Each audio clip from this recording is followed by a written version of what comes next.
Bonjour à tous et bienvenue dans Cult & Kid pour une vidéo de presque qualité. Vous le savez, on est toujours curieux d'un peu voir où vont les plateformes, où elles se baladent, quels sont les...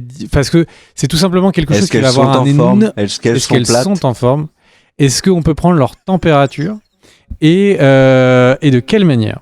Mais le truc, c'est que d'une manière générale, les plateformes, ce qu'il se passe, le choix stratégique que les plateformes font va avoir un impact. J'ai vraiment un doute sur chacune des conjugaisons que je suis en train d'utiliser depuis le début de cette vidéo.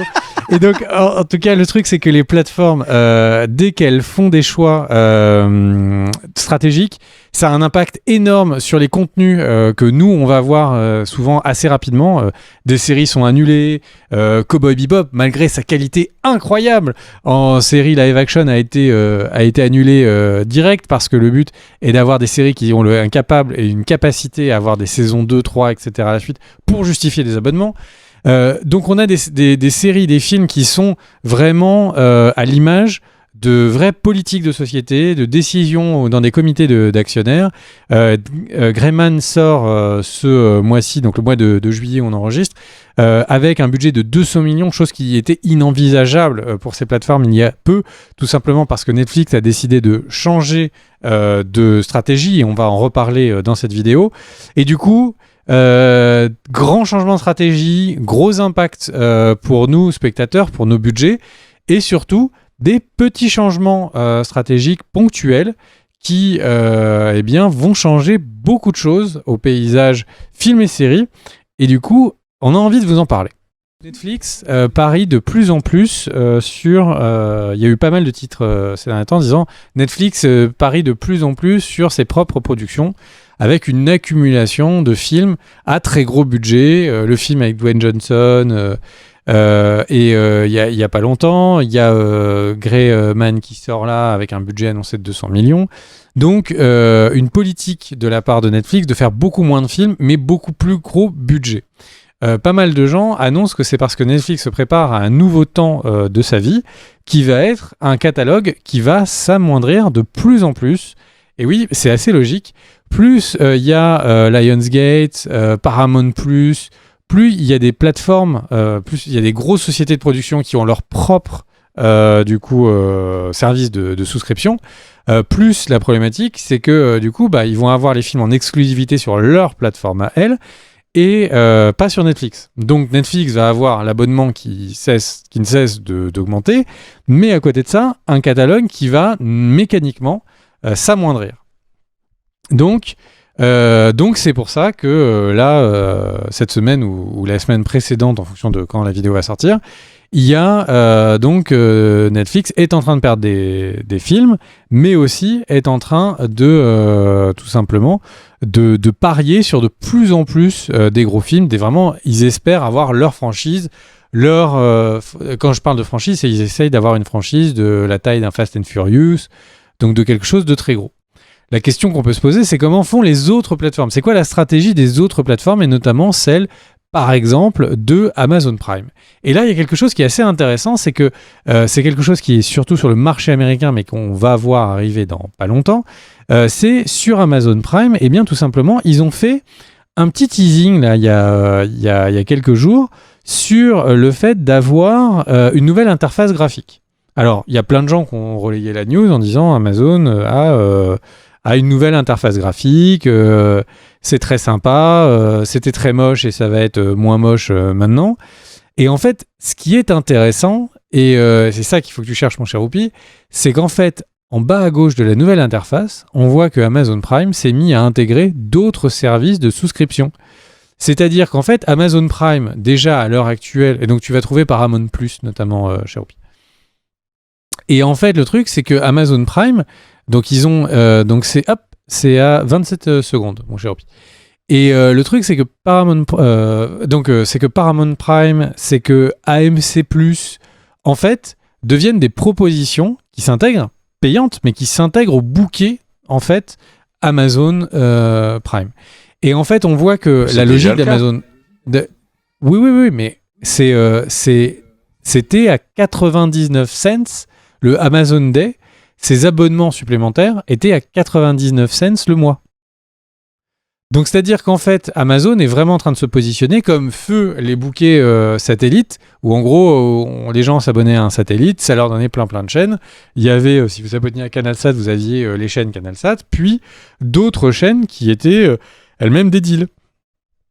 Et vous ajoutiez 1 euro, 2 euros, etc. Et là, les amis Amazon Vidéo, ils sont complètement en train de faire la même, en ayant un catalogue donc, de films qu'ils achètent à droite à gauche, donc comme Netflix, d'avoir des contenus Prime qui sont les leurs, mais aussi de pousser de plus en plus fort, d'intégrer, d'ingérer à la fois, alors ça c'est depuis le début, des films à la location, mais aussi des souscriptions par bouquet. Et alors, comme le disait Kerr, c'est déjà le cas, ils avaient déjà proposé certains abonnements, ça ok.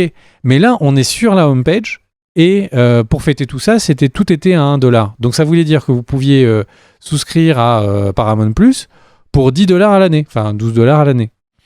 Et là, je pense que le combat entre les plateformes est bien différent, puisque c'est 60 € pour avoir Amazon Prime.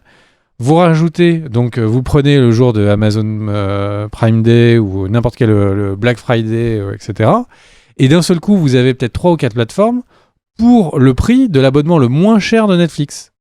Tout inclus dans le Amazon Prime.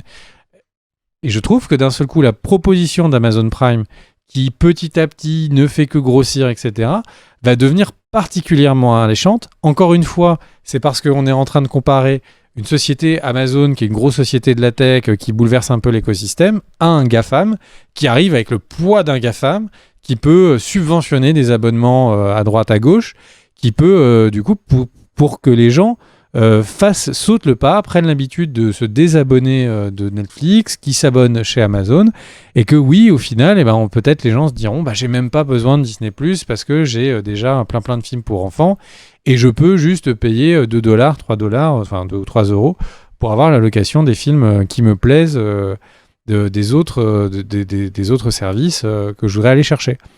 Et je trouve que... Mais c'est quoi l'intérêt pour ces autres services ?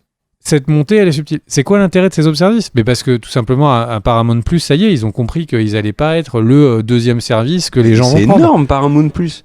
Mais oui, mais Paramount+, mais c'est pas énorme par rapport à Disney+, c'est pas énorme par rapport à Netflix ou par rapport à Amazon. Évidemment, mais le combat de se positionner, le combat de se positionner, c'est pas loin d'HBO Max, hein. C'est une grosse plateforme. Hein. Oui, alors, mais le combat de ces plateformes est déjà en train de shifter. On a connu une ère où il y avait 1 ou 2 streamers et puis c'est tout. On est en train de connaître une ère où il y a déjà plein, et il y en a déjà plusieurs qui sont en train de se dire, ok, je me désinvestis, je m'accole. Je pense que dans la lutte pour économiser de l'argent qui est chez HBO Max, Warner, Discovery, je pense qu'il y a, dans les 3 ans, 5 ans, admettons, il va y avoir un vrai calcul financier. Si les GOT sont des succès et qu'ils peuvent être solo, ils resteront solo. Mais je pense que typiquement, une série comme HBO Max peut se retrouver dans Amazon avec un abonnement à c'est peut-être l'abonnement le plus cher qu'il y aura, qui sera peut-être un abonnement à 7 € par mois, en plus de Amazon. Mais on est en train de voir, l'histoire se répète. C'est les bouquets satellites. Il y avait plein de satellites, il y avait plein de chaînes qui voulaient être à une dizaine et vendre le bouquet toute seule. Et au final, c'est des gros paquets qui se sont mis à vendre, des petits abonnements en plus. C'est exactement ce qui petit à petit a divergé pour être dans les box internet, avec maintenant des abonnements de box où ils vont te vendre des lots de chaînes en disant prends Canal en plus, prends Canal Jimmy, enfin bref, toutes les chaînes des satellites. Et là, Amazon est en train de faire la même chose, mais sur les plateformes, en disant les chaînes, je m'en fous, je vais juste prendre plateforme par plateforme. Je trouvais que c'était assez intéressant, à la fois ce subtil effet de communication, d'avoir la nouvelle interface qui le montre à un moment, à 27 secondes, au milieu de plein d'autres trucs, et très concrètement, la réduction aux États-Unis pendant les Amazon Day. Voilà. Toi, ça te fait réagir, mon cher Kia ?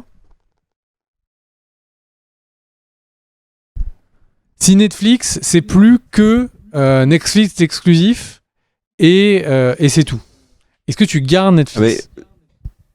Je pense de toute façon, on le voit déjà aujourd'hui, il y a des productions Warner, des productions Paramount, des productions Disney, ouais, Disney non, mais qui revendent déjà sur Netflix. C'est-à-dire que Netflix achète les droits et c'est plus intéressant pour eux de revendre les droits temporairement à Netflix que de les garder sur leur propre plateforme. Donc je pense que jamais Netflix ne sera juste Netflix Originals. Après, c'est un sujet de fond qui est énorme parce que là, on en reparlera dans une vidéo, c'est certain, parce que c'est la situation des plateformes. Alors déjà, tu dis dans quelques années, il y en a qui vont sauter, mais on l'avait déjà dit dans la. Je dis pas ça. C'est ça qui est intéressant avec ce shift. Je dis pas qu'il y a des plateformes qui vont sauter, puisque moi, il y a quelques temps, je me suis dit, il y a trop de plateformes, ils vont jamais tenir, ils vont sauter. Mais c'est évident qu'il y en a qui vont sauter. Il y a qu'à voir ce qui se passe sur les animes. ADN, Wakanim, Crunchyroll pour prendre le marché français. Au final, ils sont tous rachetés par Crunchyroll. Et donc, je fais très attention à quel doigt je montais pas dire qu'il y en a qu'un seul. Mais le truc, c'est que du coup, il y a plus qu'une seule plateforme et c'est tout. Et après, il y a Netflix, il y a machin, etc. Mais pour les animes mais la plateforme spécialisée anime, il y en a plus qu'une seule. Et en fait, ce que je trouve intéressant, c'est que moi, là où je voyais des fusions ou des morts, c'est pas ça. Ça va être juste le grand nouveau avec du grand ancien, des petits abonnements à 2 balles de plus, 3 balles de plus, qu'il faudra prendre le bon moment dans l'année pour avoir ces plateformes qui vont sur. Tu dis que ça tiendra pas. Ça peut pas tenir. En vrai, c'est comme ça que les chaînes de télé font déjà depuis des années. C'est la première étape de la fermeture de plein de plateformes. Quand AMC va se rendre compte qu'avoir sa plateforme, ça sert à que dalle. Ils vont vendre le contenu directement à Amazon. Paramount, alors c'est un mauvais exemple, Paramount, c'est étonnant qu'il soit dans la liste. Mais tu sais, dans la liste de Amazon Prime en France, il y a HBO, qui est aussi un mauvais exemple. Mais Paramount Plus, qui est quand même une très grosse plateforme, on peut imaginer que dans quelques années, Peacock, qui n'a pas du tout décollé par exemple, HBO Max, qui est en difficulté, Paramount Plus, etc., vont disparaître. Alors peut-être commencer par être intégrés par Amazon, mais de toute façon, dans la vidéo qu'on avait fait qui s'appelait Streaming Wars, qu'on avait fait il y a un été, il y a 2 ou 3 ans, on disait déjà ça. Et on avait déjà soulevé le fait que le mastodonte qui potentiellement pouvait racheter tout, et toutes ces plateformes et proposer un immense catalogue qui allait taper Netflix, ou en tout cas le concurrencer fortement, c'était Amazon. Et c'est cohérent. Après, là pour l'instant, on est encore dans une phase où ces plateformes sont dans la production d'œuvres exclusives et la mise en place de nombreux chantiers simultanés. Mais moi, j'avais une new justement, mon cher. Attends, qui est en lien avec ça. Juste pour réagir. En fait, le truc, c'est que tu dis est-ce qu'ils vont se rendre compte que c'est intéressant ? En fait, non, c'est beaucoup plus... c'est pas plus fourbe, c'est que c'est beaucoup plus simple et beaucoup plus direct que ça. Et c'est qu'en gros, si tu prends le cas des AMC, si tu prends le cas d'HBO, avant de devenir des plateformes avec tous les films qui sont disponibles, machin à la demande, en gros, c'était des télés c'était des chaînes de télé avec des abonnements, des souscriptions, comme Canal en France. Et en fait, le truc, c'est que là, c'est comme si je t'expliquais que Canal était à, 20 € de l'abonnement pour tout le monde. Et puis un jour, Canal a décidé d'être pour 20 €, mais en fait d'être une plateforme avec du streaming, avec plein de films disponibles quand on veut, etc., pour être moderne. Et puis que l'année d'après, en fait, ils ont décidé d'être vendus dans Amazon Prime pour 10 balles. Mais le gâteau, en fait, c'est ça, c'est des chaînes qui se disent, c'est ça où Amazon Prime va me manger. Et c'est aussi des chaînes devenues plateformes, Peacock, enfin tous ces exemples-là, qui se disent, mais oui, mais c'est 10 € sur un beaucoup plus gros gâteau, puisque des personnes qui ont des abonnements sur ces plateformes commencent à être massifs. Donc, est-ce que tu préfères tenir bec et ongle en disant, avant j'avais 20 € et j'avais 500 000 abonnés, ou est-ce que tu veux aller chercher le million d'abonnés avec tes 10 €? Ou peut-être la mort. C'est le même montant. Donc en fait, c'est beaucoup... Alors en l'occurrence, l'exemple que j'ai pris, c'était exactement le même montant. Mais le truc, c'est que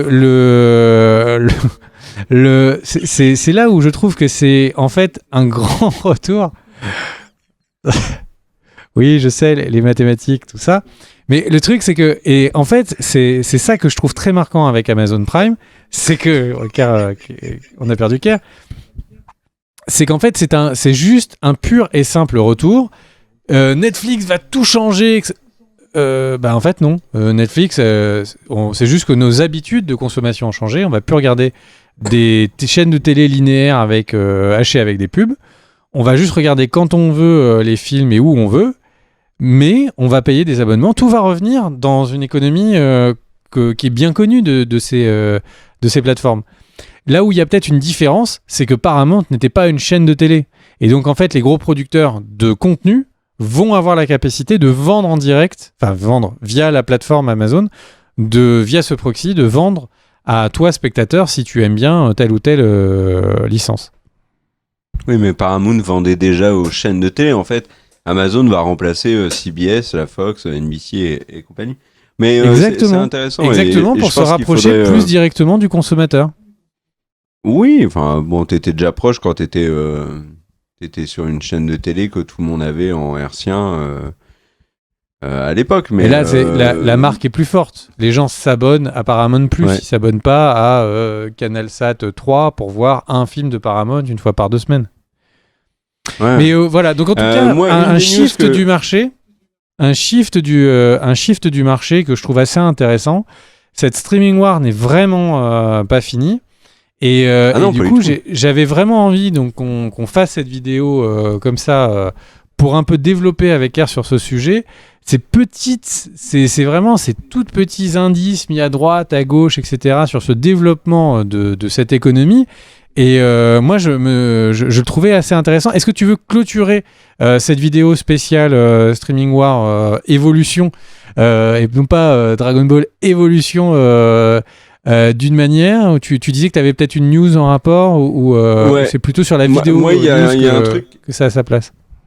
Il y a un truc qui est intéressant sur HBO Max parce que tu parlais de difficultés financières que peuvent rencontrer certaines plateformes. HBO Max est dans cette situation-là parce que ils ont acheté, il y a une fusion avec Discovery. En tout cas, il y a le but d'une fusion de 2 plateformes actuelles qui sont avec HBO Max et Discovery+. Que possède Warner, que possède la Warner via leur achat de Discovery. Et en fait, ils veulent n'en faire qu'une seule de plateforme, ce qui est complètement logique en fait. Donc ils ont déjà cassé la plateforme d'ici. Là, ils cassent Discovery Plus pour la mettre dans HBO Max. Mais ce qui est intéressant, c'est qu'on se rend compte qu'il y a des vraies difficultés financières pour HBO Max. Alors, l'arrivée de Game of Thrones, House of the Dragon, peut-être cache cet élément parce que la série en voit énormément au niveau des décors, au niveau de la musique, etc. Ils sont en train de faire un teasing pour nous montrer vraiment que GOT revient en très grande forme. Mais à côté de ça, ils ont annulé plein de productions originales dans différents pays d'Europe, aux Pays-Bas, c'est le cas en Turquie. Ils ont limité leurs projets en Europe du Nord, en Europe centrale. Et il y a un truc qui est vachement important, c'est qu'ils ont repoussé, voire annulé dans certains pays, la sortie d'HBO Max. Et par exemple, la sortie d'HBO Max en France est repoussée à pas de date. Du coup, pour OCS, c'est plutôt la bonne affaire, puisque potentiellement, OCS va pouvoir continuer de diffuser et renégocier donc la diffusion du contenu de HBO. Alors, quid du contenu HBO Max, parce que ça fait pas partie du deal avec OCS. Donc, par exemple, une série qui n'est pas taguée HBO, mais financée par HBO Max. La nuance, elle est un peu hardcore si vous suivez pas le truc, mais c'est pas la même chose. Et le truc, c'est que on verra où ça va atterrir. À chaque fois, c'est la grande question. Globalement, OCS en sort bien sur ces séries-là et sur ces productions. Ils avaient récupéré notamment une production HBO Max qui était Justice League, la Snyder Cut. Donc voilà, la streaming wars, comme tu le disais, moi me passionne depuis qu'elle a commencé. Et depuis que tu payes des abonnements, on avait dit dans la vidéo précédente, espèce de toi, dès qu'on touche à tes sous, tu t'y intéresses, tu épluches leur compte. Non, pas du tout. J'ai jamais vu un radin comme ça. Dès qu'ils augmentaient d'€1 Netflix, tu allais les fliquer au niveau des bilans financiers. J'ai jamais vu ça à l'époque. Pas du tout. Mais par contre, alors déjà, c'est intéressant parce que dans quelques heures, alors le timing de la vidéo est ce qu'il est, mais dans quelques heures, il va y avoir les résultats de Netflix. Au niveau boursier, et beaucoup d'économistes sont très inquiets parce que c'est certain, Netflix va annoncer une perte d'abonnés. Et on parle de 2 millions, ce qui est ridicule comparé au total. Mais ça va signifierait un essoufflement en termes d'abonnés de Netflix. On en avait déjà parlé dans une précédente vidéo. Mais globalement, moi, ce que je retiens encore une fois sur les plateformes, c'est que on a toujours dit que la réponse au téléchargement illégal, c'était la création d'un espèce de Spotify. Je pense Spotify parce que pour la musique, ça m'a l'air plus simple, d'une plateforme où il y a tout. Et est arrivé Netflix, est arrivé Amazon, et en fait, tout le monde s'est dit mais les gens veulent que tout soit regroupé à un endroit. Et du coup, ils vont voir le contenu sur cet endroit-là, que ce soit Netflix ou Amazon Prime, etc. Du coup, on va tous faire pareil. Et on a une flopée de plateformes dont la plupart, vous ne connaissez même pas le nom. Et c'est normal. Et tu vois, par exemple, moi, M6, je savais même pas que... Mais alors, M6, ça doit être pour la rediff de leur VOD, mais c'est des trucs sans grand intérêt. Mais on a plein de plateformes. On a plein de plateformes et il y en aura forcément beaucoup moins à terme. Je pense que le marché se stabilisera sur 3 ou 4, pas plus. Et je pense que Netflix en fera partie. Hein. Netflix, Disney+, pareil sur Amazon et HBO peut-être. Quoique c'est compliqué. En fait, le problème, c'est que t'as Paramount, t'as Peacock. Paramount, c'est très gros, hein, tu sais, tu dis ils avaient pas de chaîne à proprement parler, mais il y avait CBS quand même à côté, qui est quand même la plus grosse chaîne en termes de diffusion série aux US. Donc, il y a des poids lourds. Il y a des poids lourds et j'ai hâte de voir dans quel sens cette guerre des plateformes va tourner. Et un autre élément qui est vachement intéressant aussi concerne Netflix. Netflix, vous le savez, travaille depuis un moment sur la fin du partage des comptes. Alors ça, l'ami Greg dans plusieurs vidéos vous a expliqué que c'était vraiment mal parti pour Netflix. Mais il travaille aussi sur un autre projet, les coquinous. C'est l'ajout de la pub avec une formule moins chère. Alors Disney Plus va proposer ou propose dans certains pays déjà pareil. Un peu de pub, vous payez moins cher votre abonnement.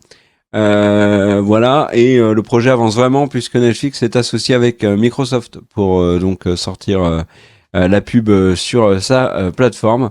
Donc du coup, on verra ce que ça va donner. Est-ce que vous serez tenté de vous manger de la pub pour Clash of Clans toutes les 3 minutes en plein milieu de votre épisode de Netflix? Alors ça va pas être comme ça, hein, je rigole bien évidemment.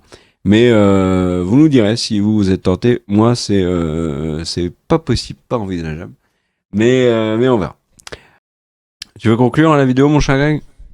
Bien sûr. Et tout ça pour dire qu'on va continuer de regarder ça. Vous l'avez compris, depuis que Kerr doit payer des abonnements, il est prêt à aller jusqu'au fond des choses pour savoir si c'est justifié ou pas. Plein d'abonnements, arrête un peu. Et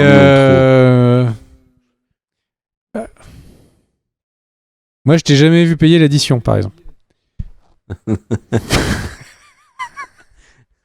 On se retrouve pour une prochaine vidéo très vite. Des bisous à tous. Et n'hésitez pas, si jamais vous voyez Kerr à la terrasse un café, de prévenir les gens avec qui il boit un verre, que c'est pour eux. On se retrouve bien vite. Des bisous. Ciao, ciao.